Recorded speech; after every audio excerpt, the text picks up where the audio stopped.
बिस्मिल्लाहिर्रहमानिर्रहीम अल्हम्दुलिल्लाहि रब्बिल आलमीन वस्सलातु वस्सलामु अला सय्यिदिल अंबिया'i वल मुरसलीन।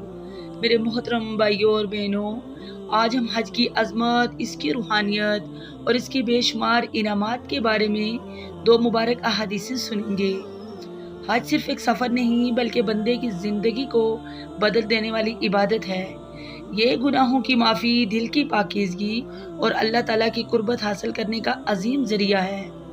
आइए हम रसूल अकरम सल्लल्लाहु अलैहि वसल्लम के फरमान की रोशनी में हज की फजीलत को समझते हैं। हज़रत अबू हुरैरा रज़ी अल्लाह ताला अन्हु बयान करते हैं कि रसूलुल्लाह सल्लल्लाहु अलैहि वसल्लम ने फरमाया, जो शख्स अल्लाह के लिए हज करे, फिर ना वो गुनाह का काम करे और ना फाशगोई करे, तो वो इस दिन की तरह गुनाहों से पाक होकर लौटता है जिस दिन इसकी माँ ने इसको जन्म दिया था।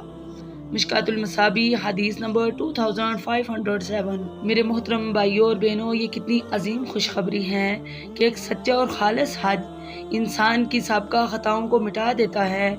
लेकिन इसके लिए ज़रूरी है कि हज के दौरान इंसान अपने इखलाक, ज़ुबान और आमाल की हिफाजत करे। हज हमें सब्र, तकवा, आजिज़ी और अल्लाह ताला की अताअत का दर्स देता है। हज़रत अब्दुल्ला बिन मसूद रज़ी अल्लाह ताला अन्हु बयान करते हैं कि रसूलुल्लाह सल्लल्लाहु अलैहि वसल्लम ने फरमाया, हज और उम्रा पे दर पे किया करो, क्योंकि ये फ़क्र और गुनाहों को इस तरह ख़त्म कर देते हैं जैसे पट्टी लोहे, सोने और चांदी की मैल कुचैल को दूर कर देती है, और हज मकबूल का बदला सिर्फ जन्नत है। मिशकातुल मसाबी हदीस नंबर 2524। मेरे मोहतरम भाइयों और बहनों, इस हदीस मुबारक में नबी करीम सल्लल्लाहु अलैहि वसल्लम ने हज और उम्रे की बरकतों को नहायत खूबसूरत मिसाल से बयान फरमाया। जिस तरह आग दहातों की मैल साफ़ कर देती हैं, इसी तरह हज और उम्रा इंसान के गुनाहों और दिल की आलूदगी को दूर कर देते हैं। और सबसे बड़ी खुशखबरी ये है कि हज मकबूल का इनाम जन्नत है।